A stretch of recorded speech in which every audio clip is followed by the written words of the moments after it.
The deed to the Beacon Hill mansion still bears the bloodstain from the night Rebecca Whitmore signed away her life, though Boston City Hall clerks will tell you it's just an old watermark on a document from 1923.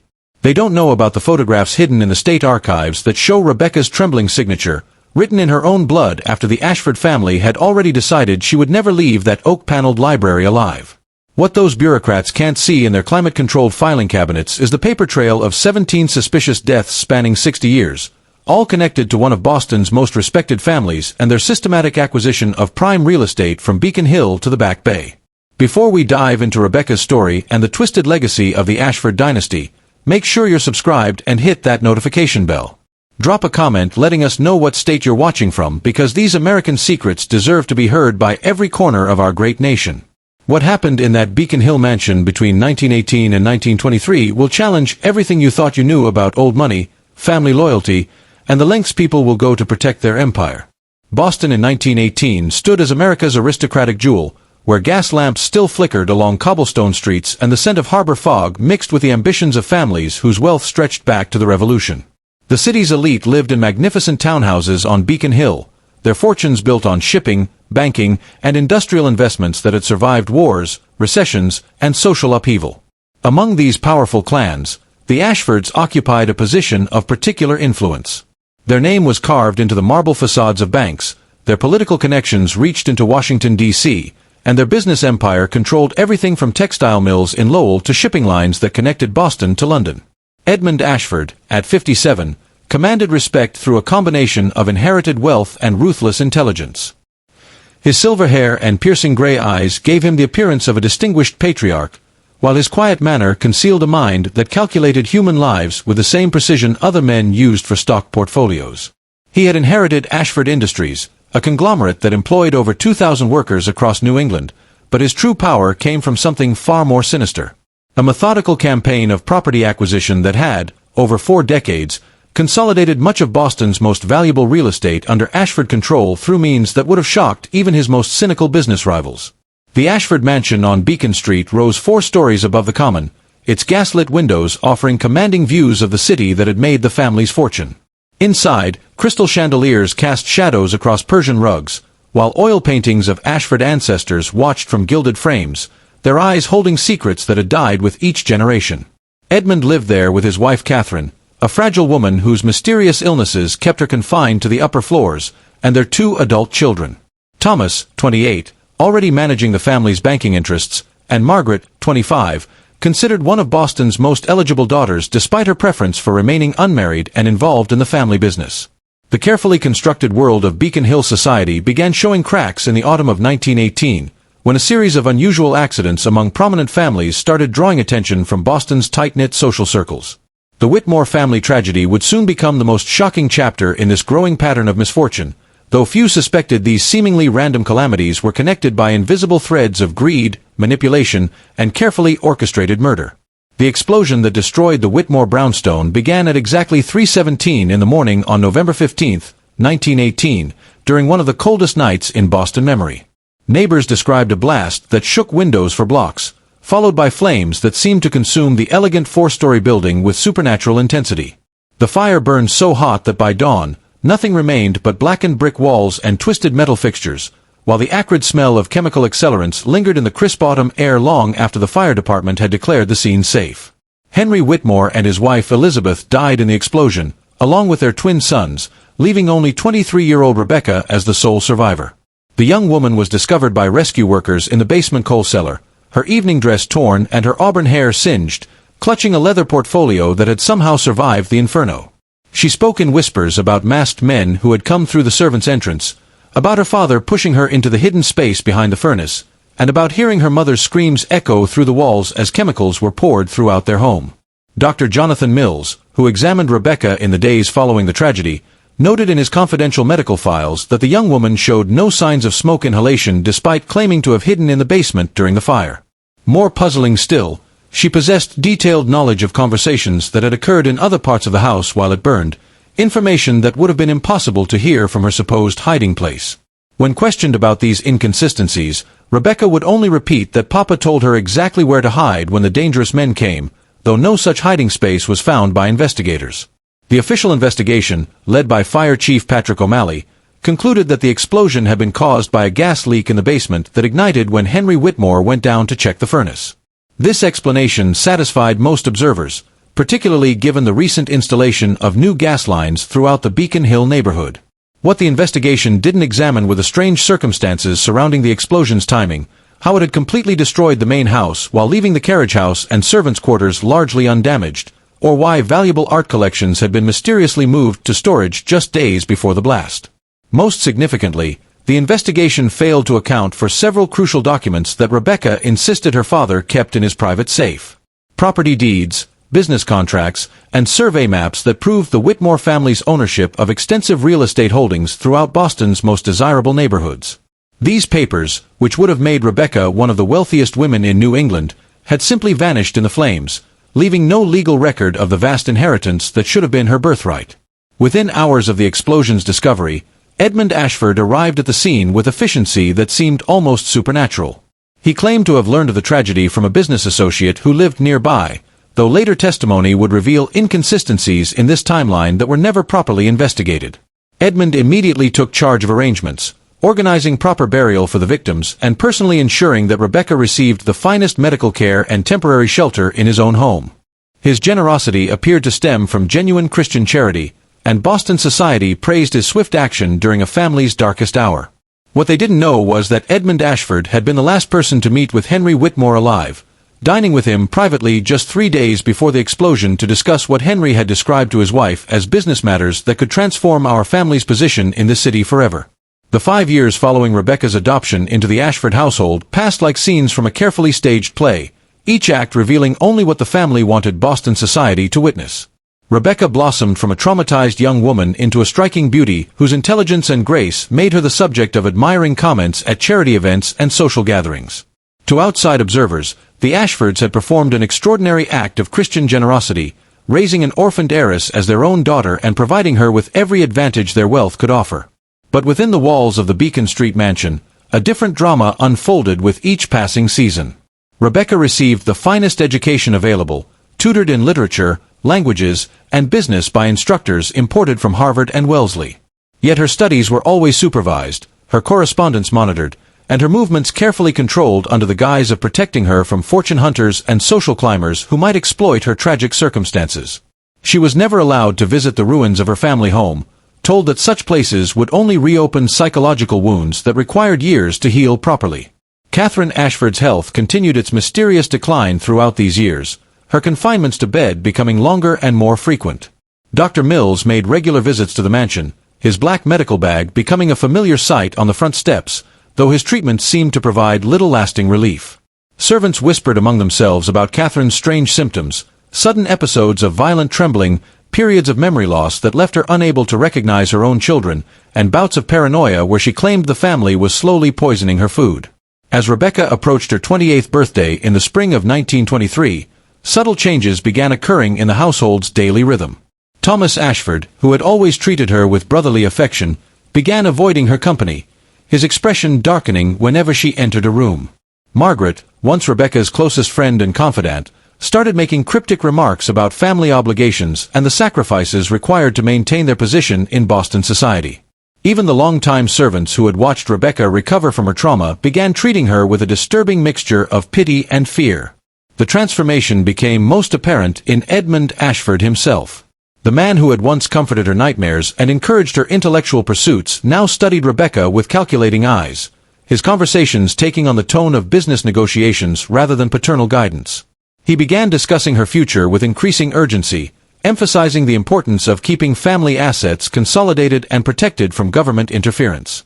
When Rebecca expressed interest in marriage proposals from several prominent young men, Edmund would deflect these conversations with uncomfortable abruptness, suggesting that such decisions required careful consideration of factors she didn't yet fully understand. The first concrete indication of the family's true intentions came through a conversation Rebecca accidentally overheard between Edmund and Thomas in the mansion's wood-paneled study. Through the partially open door, she listened with growing horror as they discussed her as if she were a business asset to be managed rather than a beloved daughter to be protected. Thomas expressed concerns about legal complications, while his father spoke with cold pragmatism about necessary arrangements and eliminating potential obstacles before they could interfere with family interests. That night, Rebecca began experiencing the first of many sleepless hours lying in her canopy bed, listening to hushed conversations that seemed to echo through the mansion's walls like conspiratorial whispers. She noticed things that had previously escaped her attention. How certain rooms were always locked when she passed by, how letters arrived that were immediately hidden from her view, and how family discussions stopped abruptly whenever she approached. Most disturbing was her growing awareness of Catherine Ashford's true condition. During her stepmother's brief periods of clarity, Catherine would grasp Rebecca's hand with desperate strength and whisper fragmented warnings about trusting no one, about secrets buried deeper than Boston's colonial graveyards, and about debts that would eventually come due for years of comfortable lies. These moments of lucidity never lasted long, always followed by renewed confusion that left Catherine staring at Rebecca as if she were a stranger who had wandered uninvited into her bedroom. But they occurred frequently enough for Rebecca to begin piecing together a terrifying picture of systematic deception that had defined her entire adult life. The revelation came like lightning on a clear summer day, delivered through a confrontation in Edmund Ashford's mahogany-paneled study on a sweltering August afternoon in 1923. Rebecca had been summoned with unusual formality, finding not only her adoptive father waiting, but also the family's attorney, Samuel Prescott, whose presence immediately suggested matters of serious legal consequence. The room felt smaller than usual, heavy draperies blocking the harbor breeze, while dust motes danced in shafts of golden sunlight that seemed to illuminate the gravity of whatever discussion was about to unfold. Edmund began with the careful deliberation of a man who had rehearsed his words countless times, explaining that recent investments in post-war reconstruction had encountered unexpected difficulties, that several business partnerships had dissolved under unfortunate circumstances, and that the family faced financial pressures requiring immediate and decisive action. As he spoke, Rebecca noticed how his hands trembled slightly as he poured brandy, how his eyes avoided direct contact with hers, and how Prescott shuffled through legal documents with the nervous energy of a man handling dangerous materials. The true magnitude of the crisis became clear as Edmund outlined the family situation: mortgages on multiple properties, outstanding loans to Boston banks, and financial obligations to business partners that had accumulated over years of what he diplomatically termed aggressive expansion. Without immediate intervention, the Ashford empire would collapse within months, taking with it not only their personal fortune but their social position and political influence that had been built over generations. But Edmund had discovered a solution, though it required Rebecca's cooperation and understanding. Through careful research into property records and inheritance laws, he had identified a legal mechanism that could preserve the family's holdings while protecting them from creditor claims. The mechanism required what he described as a creative interpretation of existing family relationships, coupled with strategic timing that would exploit certain provisions in Massachusetts inheritance statutes. The true nature of this solution became apparent as Edmund continued his explanation. By marrying Rebecca, he could legally claim control over any properties that might theoretically belong to her through her parents' estate, while simultaneously protecting those assets under spousal property laws that shielded wives' inheritances from their husbands' business debts. The marriage would be purely a business arrangement, he assured her, designed to preserve the family's wealth for future generations while ensuring her own financial security. Prescott produced documents claiming to prove that Rebecca's parents had died without proper wills or legal mechanisms to transfer their properties. This meant, according to his interpretation, that any claims Rebecca might have to Whitmore family holdings were legally void, making her essentially penniless despite her apparent birthright. The Ashfords, he explained with practiced authority, had spent 5 years providing her with food, shelter, education, and social position that would have been impossible without their extraordinary generosity. The proposed marriage would simply formalize an arrangement that already existed while solving the family's financial difficulties through legal means that harmed no one. Rebecca found herself agreeing to consider their proposal, though every instinct screamed warnings she couldn't yet articulate. The room felt increasingly claustrophobic as the meeting progressed, the scent of brandy and tobacco mixing with an underlying odor of desperation that seemed to emanate from both men despite their outward confidence. That evening, Rebecca retreated to her bedroom with a mind reeling from revelations she was only beginning to understand. She had always suspected her adoption represented more than simple charity, but the true nature of the Ashford family's calculations proved more ruthless than she had ever imagined. As she sat by her window overlooking Boston Common, watching carriages navigate the gaslit streets in the gathering dusk, she began to suspect that her family's death and her own survival might not have been the tragic accident she had always believed. Just when we thought this story couldn't get darker, Rebecca's investigation into her own past reveals horrors that will shake you to your core. If these revelations are giving you chills, hit that like button and share this video with someone who loves mysteries that blur the line between history and nightmare. Let's discover together what Rebecca uncovers about the night that destroyed everything she thought she knew about her life. Rebecca's world began unraveling with systematic precision in the weeks following that August confrontation, as if invisible forces were methodically dismantling every truth she had accepted about her identity and family. Her first step was to conduct her own investigation into her parents' estate, using research skills acquired through years of education to examine public records and legal documents the Ashfords had assured her didn't exist. Her search led to the Massachusetts State Archives, where a helpful clerk named David Morrison proved far more knowledgeable about property transfers and inheritance records than anyone had expected.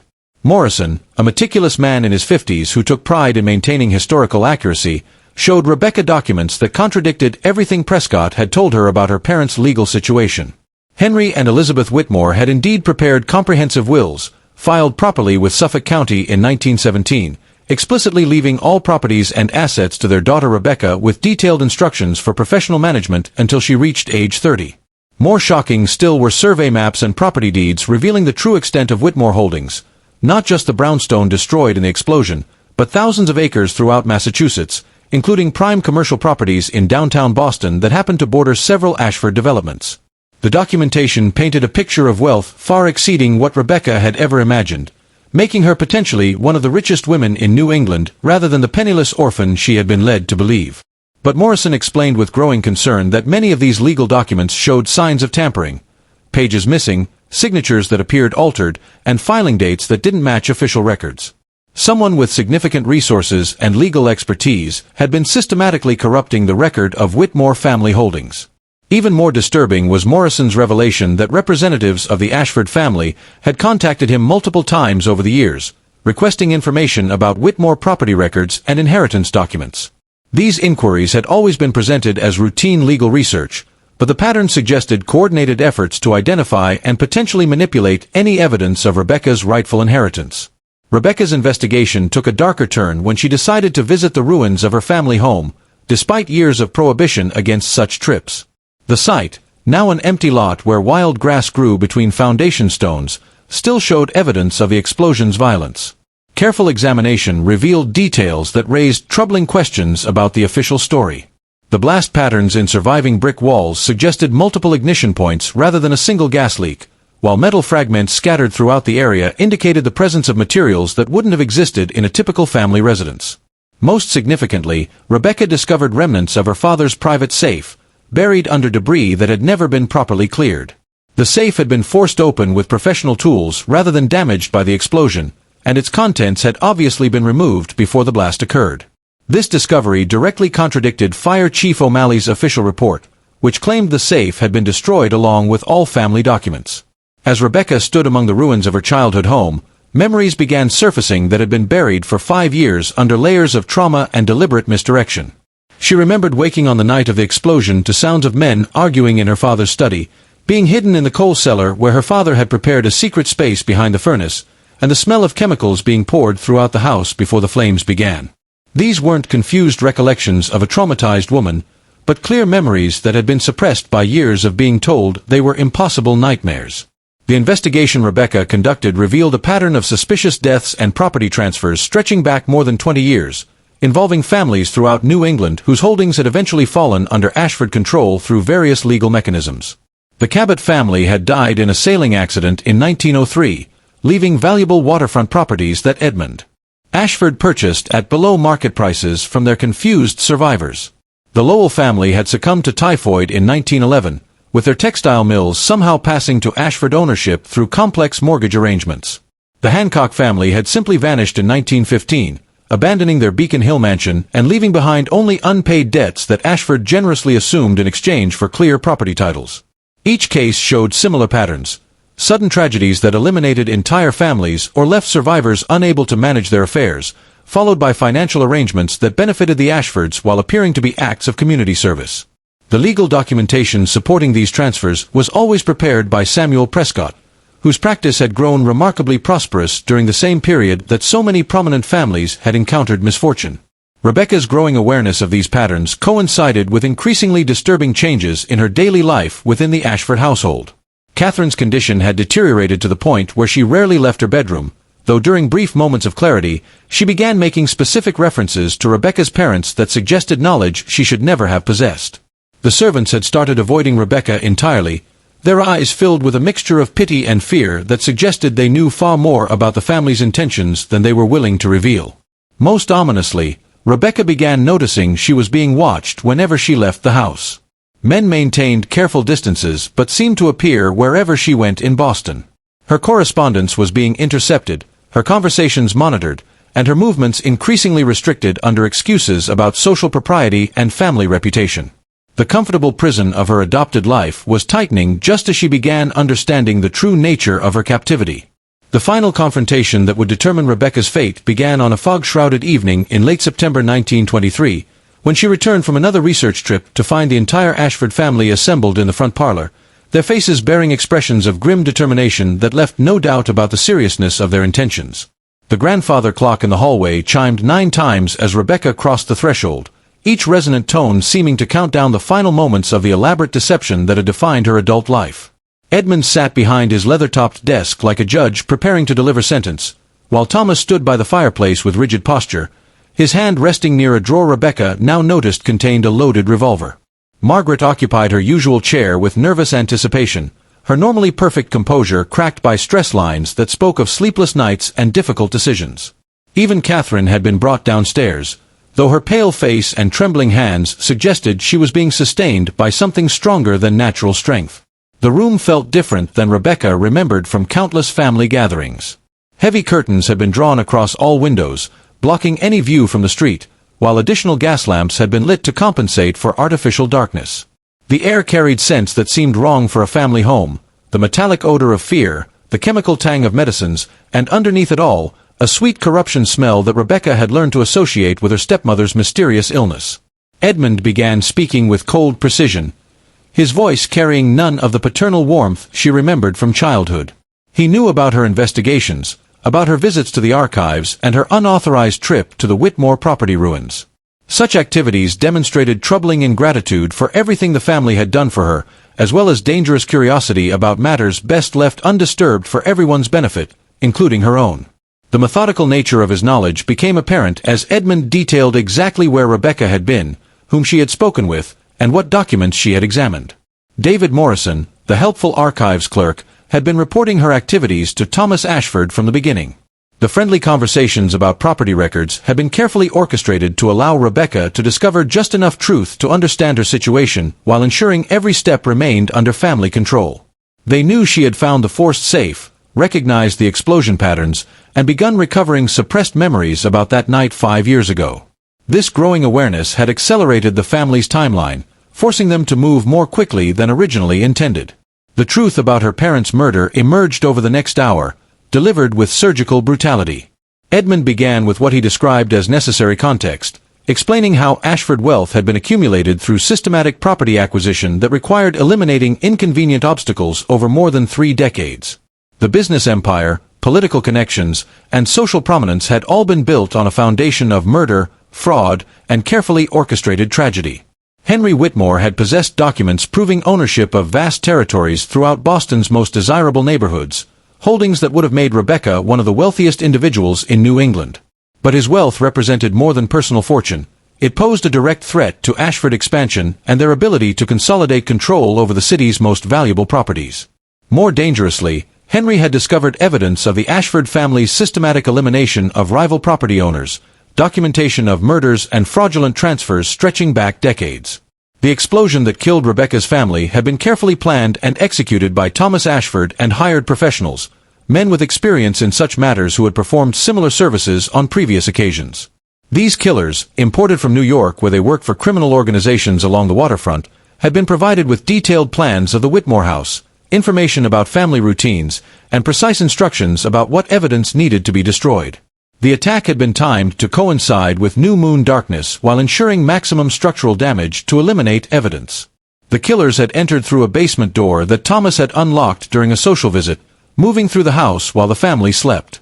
They had confronted Henry and Elizabeth in the study where the couple had been working late, preparing additional documentation for presentation to federal authorities. Rebecca had survived only because her father suspected betrayal from the beginning. The hiding place behind the furnace had been prepared months earlier, accessible through the coal cellar and equipped with supplies to sustain someone for several days.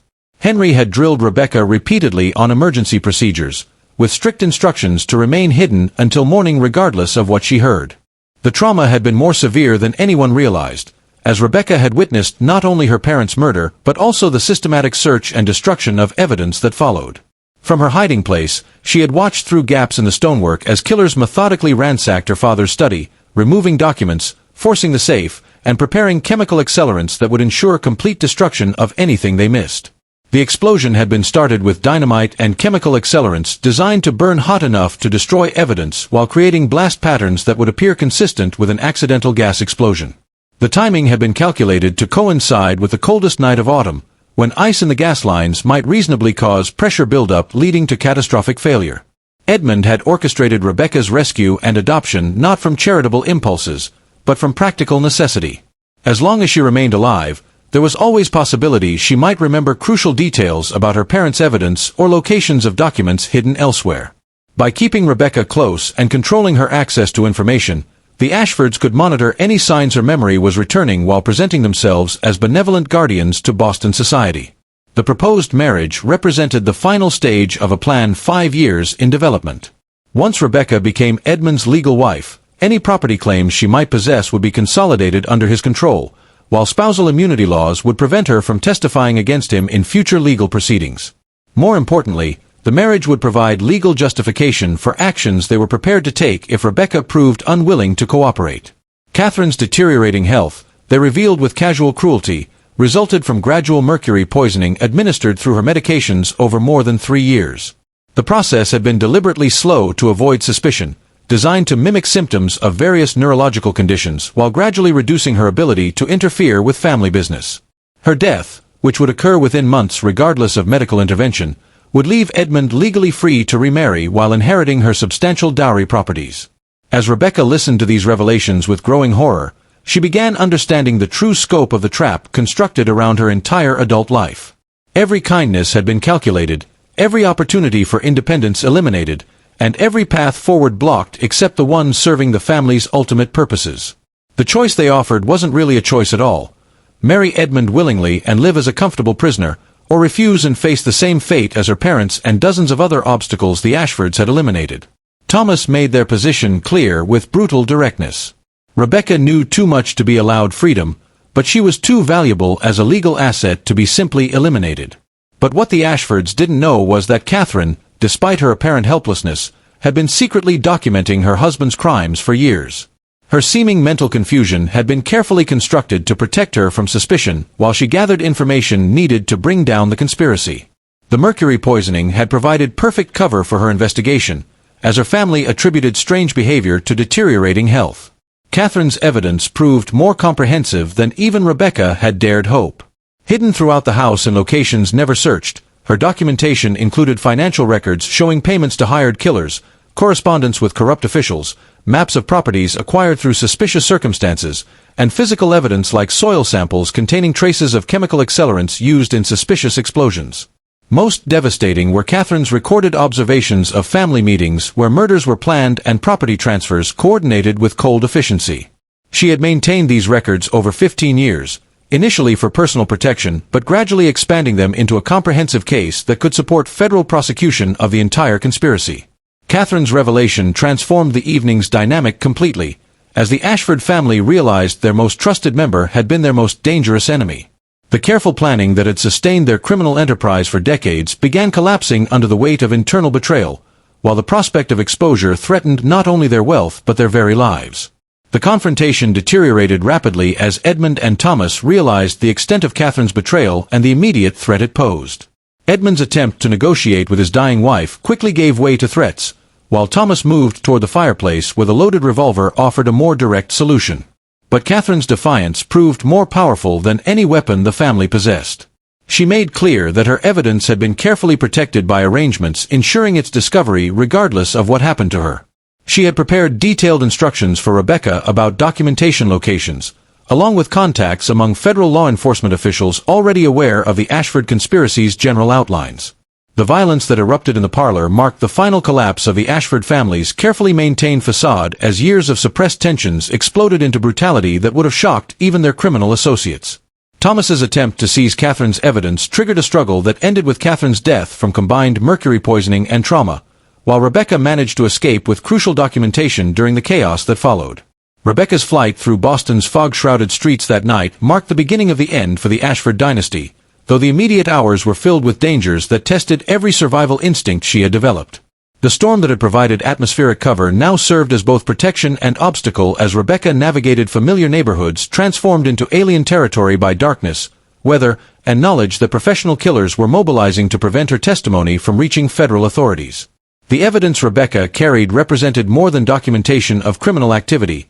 It constituted a complete blueprint of the most sophisticated property acquisition conspiracy in American history.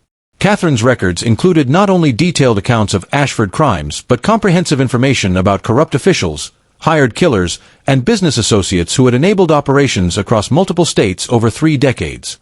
The federal investigation that followed Rebecca's testimony revealed a conspiracy extending far beyond a single family's greed, encompassing corrupt judges, bought politicians, and a network of professional killers who had eliminated dozens of families throughout New England. The scope shocked even experienced federal prosecutors who discovered Ashford connections to similar operations in New York, Philadelphia, and Washington, D.C. The arrests that began in early 1924 created sensations reverberating throughout American society as prominent figures were taken into custody on charges of conspiracy, murder, and fraud. The Boston legal establishment found itself under federal investigation, with prosecutors examining decades of property transfers and inheritance disputes for evidence of corruption. Edmund Ashford's arrest occurred during an attempted flight to Montreal, where he had planned to establish a new identity while accessing hidden resources in Canadian banks. Federal agents intercepted his train at the Vermont border, discovering not only substantial evidence but detailed plans for continued operations in other cities using hired killers and corrupt officials. Thomas Ashford's resistance resulted in a gunfight at the family mansion that left one federal agent wounded and Thomas himself dead from multiple gunshot wounds. His violent end eliminated any possibility of cooperation, while providing compelling evidence of guilt that destroyed any sympathy his social position might have generated. Margaret Ashford's arrest occurred under more civilized circumstances, though her testimony revealed knowledge far more extensive than her demure social persona had suggested.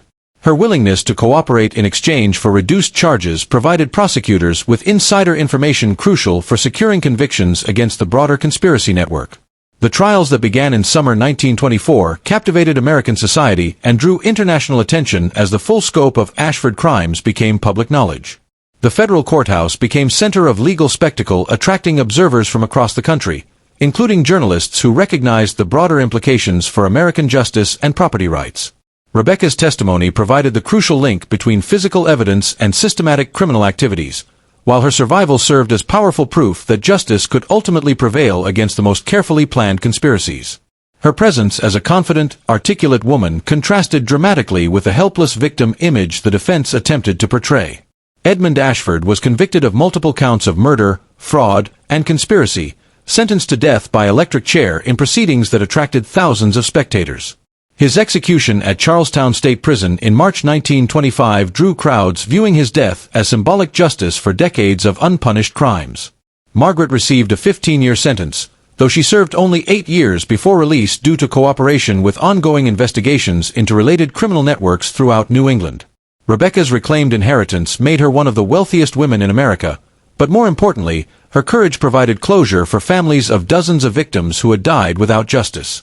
The properties restored through legal proceedings included not only her parents' holdings but compensation for stolen assets from other victim families lacking surviving heirs. The Ashford mansion was demolished rather than sold, too associated with tragedy for any buyer to consider it habitable. The site became a small park where a memorial plaque commemorates victims without providing details that might attract morbid curiosity. Rebecca's decision to leave Boston reflected both her desire for privacy and recognition that remaining would subject her to constant reminders of traumatic experiences. Her departure was accomplished quietly, though her ongoing support for victim families and charitable institutions ensured her positive influence on Boston society continued long after her physical presence ended. The case established important precedents for federal prosecution of interstate criminal conspiracies while demonstrating government willingness to intervene when local institutions proved inadequate. These legal proceedings provided models for investigating similar criminal networks throughout the country during the turbulent decade that followed. Rebecca Whitmore's story ultimately stands as testament to individual courage's power against overwhelming corruption, while serving as reminder of dark potential existing when wealth and power combine with moral emptiness. Her transformation from helpless victim to powerful advocate represents one of the most remarkable journeys in American legal history, demonstrating that even the most sophisticated criminal conspiracies cannot ultimately prevail against determined opposition supported by moral clarity and institutional commitment to justice. What do you think about Rebecca's incredible story of survival and justice? Could a conspiracy this extensive really operate undetected for so long in modern America? Drop your thoughts in the comments below and let us know what other dark chapters of American history you'd like us to explore. If this story kept you on the edge of your seat, smash that subscribe button and hit the notification bell so you never miss our deep dives into the mysteries that shaped our nation. Until next time, remember that sometimes the most shocking truths are hidden in plain sight, waiting for someone brave enough to expose them.